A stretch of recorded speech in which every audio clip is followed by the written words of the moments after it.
Grace मिलेन का मामला। एक खूबसूरत युवा पर्यटक जो अपने जीवन के चरम पर थी, न्यूजीलैंड में टिंडर डेट के बाद लापता हो गई। ब्रिटिश बैकपैकर ग्रेस मुलेन को उसके सेंट्रल ऑकलैंड अपार्टमेंट में मौत के घाट उतार दिया गया। ग्रेस मुलेन दुनिया भर में एक एकल यात्रा पर थी। जब उसने यात्रा से ब्रेक लिया और डेट पर निकली, ऑकलैंड में उसे दोबारा जीवित नहीं देखा गया। डेट के बाद ग्रेस मुलेन के साथ क्या हुआ, उसकी मौत का कारण क्या था? क्या हजारों मील दूर ग्रेस का परिवार कभी जवाब ढूंढ पाएगा? 2 दिसंबर 1996 को जन्मी ग्रेस एम्मा रोज मिलाने इंग्लैंड के पूर्व विकफोर्ड एसेक्सा काउंटी से थी। ग्रेस के पिता के 2 बेटे थे, पिछली शादी, और वह अपने माता पिता की पहली और एकमात्र बेटी थी। ग्रेस के पसंदीदा हॉबी में से एक हॉकी थी। जैसे जैसे वह बड़ी होती गई, उसने लिंकन विश्वविद्यालय में दाखिला लेने के दौरान अपनी टीम के युवा खिलाड़ियों को पढ़ाना और प्रशिक्षित करना शुरू कर दिया। ग्रेस उनकी हॉकी टीम में खेली। उसने 2018 में विज्ञापन और विपणन में डिग्री के साथ स्नातक की उपाधि प्राप्त की। खुद को सीधे कार्यबल में छोड़ देना या तुरंत वापस स्कूल लौट जाना, ग्रेस ने फैसला किया कि 1 वर्ष का अंतराल लेना एक अच्छा विचार होगा। वह हमेशा यात्रा करने और दुनिया को देखने का सपना देखती थी और महसूस करती थी कि ऐसा करने के लिए वह अपने जीवन के सही समय पर है। 18 नवंबर 2018 को ग्रेस ने उड़ान भरी। न्यूजीलैंड में दुनिया भर में अपने साहसिक कार्य को जारी रखने के लिए दक्षिण अमेरिका में 2 सप्ताह बिताने के बाद ग्रेस 30 नवंबर 2018 को ऑकलैंड पहुंची। उन्होंने ऑकलैंड में सिटी लाइफ होटल में अपने आवास की जांच की। अगले दिन 2 दिसंबर 2018 को ग्रेस का 22वां जन्मदिन था और जब उन्होंने जवाब नहीं दिया तो उनका परिवार चिंतित हो गया। काफी समय तक कुछ खबर नहीं मिला। 3 दिन बीत जाने के बाद भी ग्रेस से कोई संपर्क नहीं हुआ।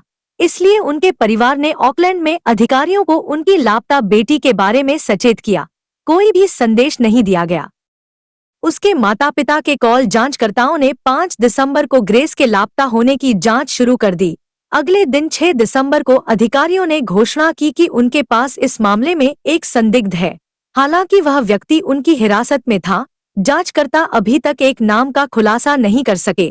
फुटेज के माध्यम से खोज करते समय जांचकर्ताओं ने ग्रेस के अंतिम घंटों के सीसीटीवी फुटेज का खुलासा किया।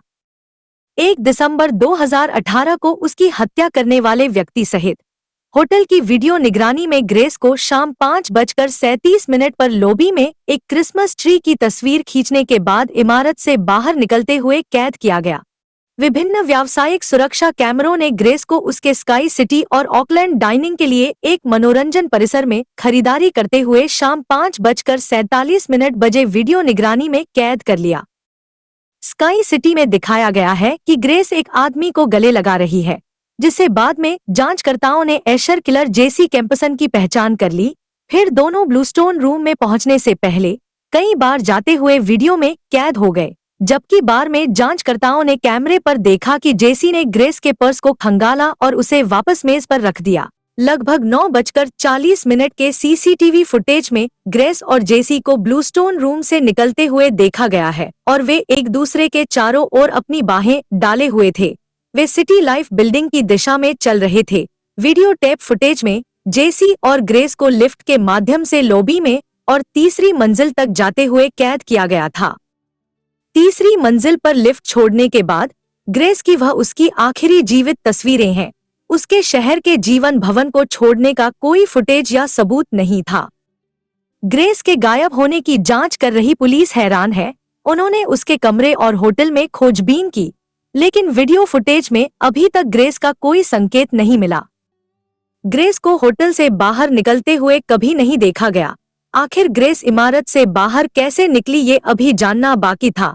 हालांकि वीडियो में 1 दिसंबर 2018 की रात के बाद ग्रेस का कोई और फुटेज नहीं था। 1 दिसंबर के तारीख को जेसी सुबह 8 बजे दिखाई दिया। सड़क पर सीसीटीवी फुटेज में जेसी को चलते हुए पकड़ा गया, मॉल जहां वह वेयरहाउस नामक एक स्टोर में दाखिल हुआ था। जेसी को खरीदारी करते समय वीडियो में नहीं देखा गया है, लेकिन कैमरे ने उसे पकड़ लिया है। उसे भुगतान करते समय देखा गया जा सकता है। वीडियो निगरानी ने जेसी को एक बड़े सूटकेस के लिए भुगतान करते हुए पकड़ लिया और सफाई का सामान जेसी सिटी लाइफ होटल लौटता है। और पूरे समय सूटकेस घुमाते हुए तीसरी मंजिल तक जाता है। जेसी 2 दिसंबर 2018 की दोपहर को एक और टिंडर डेट पर वापस चला जाता है। जब वह बाद में शाम को सिटी लाइफ होटल लौटता है तो निगरानी कैमरों ने जेसी को तीसरी मंजिल छोड़ते हुए दिखाया। उसने एक कार भी किराए पर ली और फावड़ा खरीदने के लिए वह एक दुकान पर रुका। जब ग्रेस के माता-पिता ने 5 दिसंबर 2018 को ऑकलैंड अधिकारियों को ग्रेस लापता होने की सूचना दी, तो जांचकर्ताओं ने जेसी को पूछताछ के लिए स्टेशन पर बुलाया। हाल ही में ग्रेस की एक फेसबुक तस्वीर पर टिप्पणी करने के बाद जेसी जासूस के ध्यान में आई। जांचकर्ताओं ने जेसी से उसके बारे में पूछना शुरू कर दिया। ग्रेस के साथ उसकी टिंडर डेट हुई और उसने कहा कि रात योजना के अनुसार चली और रात 8 बजे उसने उसे शुभ रात्रि कहा। यह बयान सीसीटीवी फुटेज का खंडन करता है। जासूसों ने फुटेज की समीक्षा की थी जिसमें जेसी को ग्रेस के साथ सिटी लाइफ होटल में रात रुकते हुए दिखाया गया था। बाद में जांच में पुलिस ने जेसी का फोन खोजा और पाया। उसकी परेशान करने वाली खोज की कहानी उस सुबह की है जब जांचकर्ताओं का मानना है कि जेसी ने ग्रेस की हत्या की थी। उसने कठोर मोटिस मांस खाने वाले गिद्धों, सबसे आग और सबसे परेशान करने वाली प्रतीक्षा जैसे शब्दों को गूगल पर खोजा था, जहां जेसी ने अंततः ग्रेस के शरीर का निपटान किया था। जासूसों ने कैमरा फुटेज के साथ जेसी का सामना किया और उसे बताया कि वे जानते थे कि वह झूठ बोल रहा था। जेसी ने 8 दिसंबर 2018 को स्वीकार किया था कि ग्रेस मर गई थी, लेकिन यह उसकी गलती नहीं थी। उसने उसकी हत्या नहीं की थी। जेसी ने उस क्षेत्र को गूगल पर खोजा था जहां उसने ग्रेस के शरीर को दफनाया था और उसके फोन पर जीपीएस लोकेटर ने उसकी गतिविधियों को ट्रैक किया था, जिससे जासूसों को 9 दिसंबर 2018 को शाम लगभग 4 बजे ग्रेस के शरीर को ढूंढा। सिटी लाइफ होटल से लगभग 1 घंटे पहले एक सूटकेस में दफन पाया गया था। अगले कुछ दिनों में ब्रेसेस मामले के बारे में जानकारी के टुकड़े मीडिया में लीक नहीं होगा, जब तक कि संदिग्ध की हत्या के मुकदमे में ग्रेस के साथ जो हुआ वो साबित नहीं हो जाता। जब घोषणा हुआ कि ग्रेस के हत्यारे को पकड़ लिया गया है और उसका शव ढूंढ लिया गया है, न्यूजीलैंड के निवासियों ने जनवरी 2019 में पूरे देश में इस मारे गए पर्यटक के लिए कैंडल लाइट आयोजित किए। ग्रेस के परिवार ने ब्रेंटवुड कैथेड्रल में उसके लिए अंतिम संस्कार सेवा आयोजित की। ग्रेस की हत्या ने उसके परिवार को तबाह कर दिया, जिसने सबसे पहले जांच के लिए फोन किया था।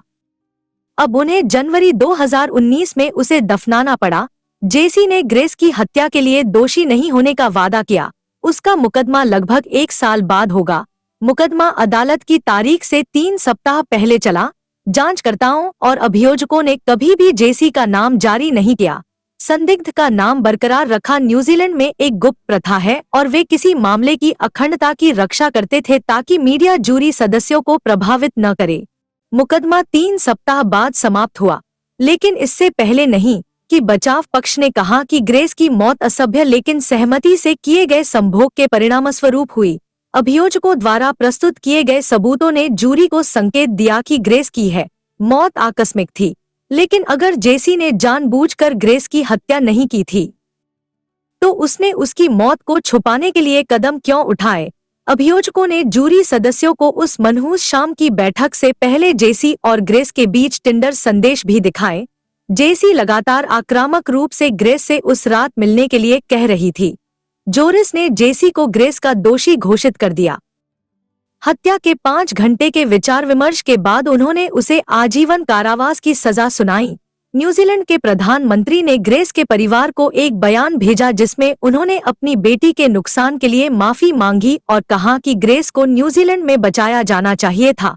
आपकी बेटी यहाँ सुरक्षित होनी चाहिए थी और वह नहीं थी और मुझे इस बात का खेद है।